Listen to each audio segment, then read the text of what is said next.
Hey, what's going on, everybody? My name is Victor Muncevice from Line 6, and again, we're hanging out down here with the guys at Sam Ash, and we're going to go over a little more of a deep dive into the feature set of the brand new Spider 5 family of amplifiers. So I'm going to be using a Spider 560. What's cool is that the entire family has all the same feature sets built in, so this will apply to every member of the new Spider 5 family of amps. So, right off the bat, we've got this super clean, newly designed interface, and hopefully this makes things a lot easier for you guys tweaking all your sounds to tonal perfection. So the basic idea, we've got our traditional amp controllers sitting along the front side of the panel. So the things you would expect, your drive, your EQ, your bass, mids, treble, and your overall channel volume. But what's cool is these things are pulling double duty, and I've got two buttons located to the right of this, which are labeled amp and effects. And right now, when it's highlighted in white on the top row, I'm controlling all of my amp parameters, so the things that you would expect. Now, if I press the effects button, you'll notice that the color changes here, and I've gone down to highlight the type of effect that's associated with each knob. So all this stuff is super customizable, right? So we have our first knob, which will be our compression, then effects 1, 2, and 3 follow, and these are completely changeable to any other type of effect I want. They're also going to follow suit with color coding. And this is the basic Line 6 color scheme here, where all of our gain-based effects will be a light orange color, all of our delays will be green, modulations are blue, reverbs are orange, so on and so forth. So one of the great things about this interface and what makes it really easy to use and sort of simple to get around on is the fact that the effects that are in here are already pre-dialed in for you. You simply turn the knob and decide if you want more or less of that effect. So if I start completely dry,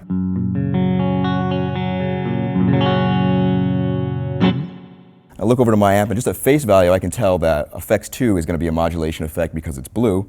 I decide to turn that, and you'll notice the light up telling me that that effect is now on.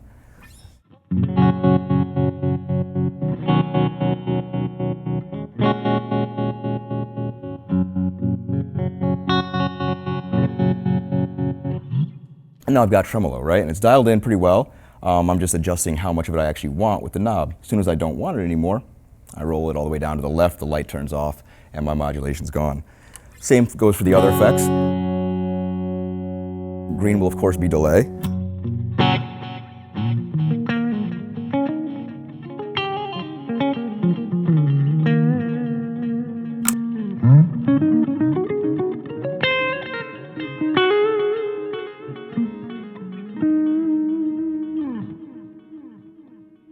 It's pretty nice, but say that delay tail is just a little bit much for me.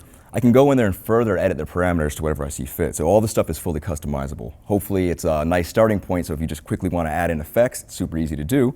But for those of you who feel like you want to adjust your effects more, you can press the effects button, sort of see your chain lit up here in the LCD screen, and then use the knob underneath that screen to highlight the effect you want to control. If I move any of the knobs, it'll highlight that associated knob for me automatically. But I can choose manually by pressing the effects button, highlighting that delay. Pressing the knob will also turn that effect on and off, and you'll see that reflected here on the front panel. And then to get in there and further edit most of the other parameters, I just press the edit button. And so now I've got a full menu, which I can use the knob underneath it to scroll up and down. Press that knob in to adjust whichever parameters I feel is not quite working out for me, and I can lower the feedback of that delay, get things a little more reasonable.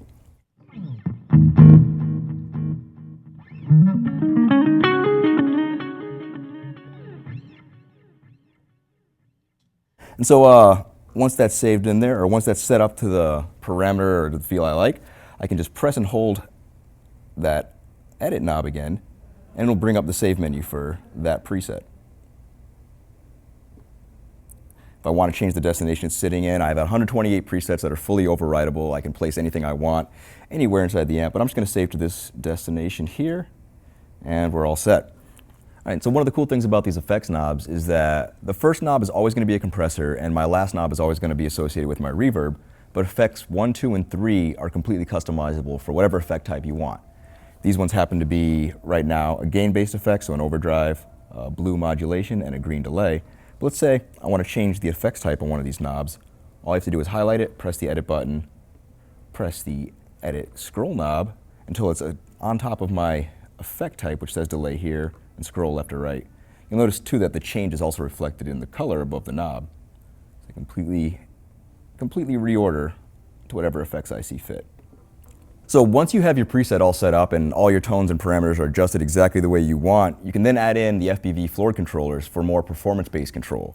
This allows me to turn effects on and off individually inside of a preset, And it kind of corresponds to the same thing we see here on the interface, where everything will be color-coded by effect type. So at a glance, I know if I press the green button, my delay comes back in. If I turn that off and I press my blue button, I know I've got my tremolo effect.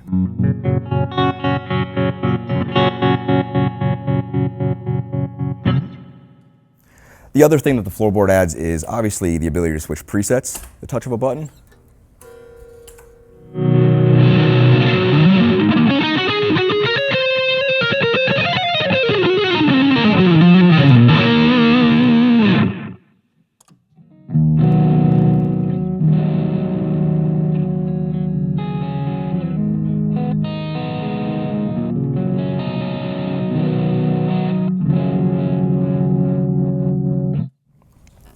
And being that all spiders, starting with the 60 up through the 120 and 240, include built-in loopers. So I actually have looper functionality built right into the floorboard, which makes things a lot easier than having to press the amp and then play in time.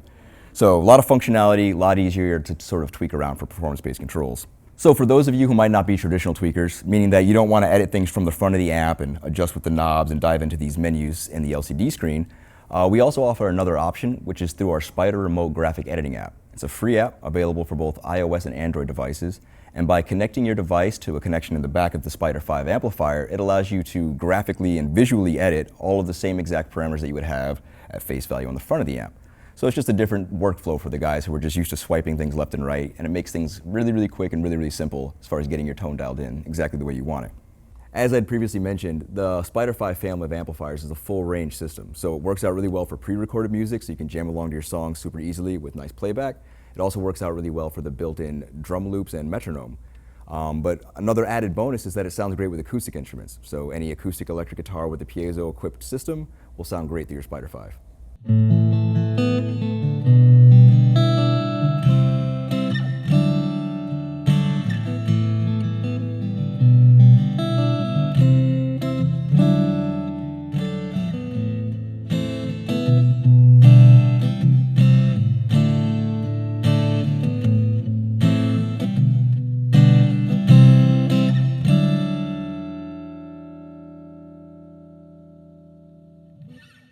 So let's play around with a couple more sound samples and kind of show you how easy it is to work around the interface and use it in conjunction with the Fpv floorboard control. So.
All right, so that'll wrap up our deeper dive into the Spider 5.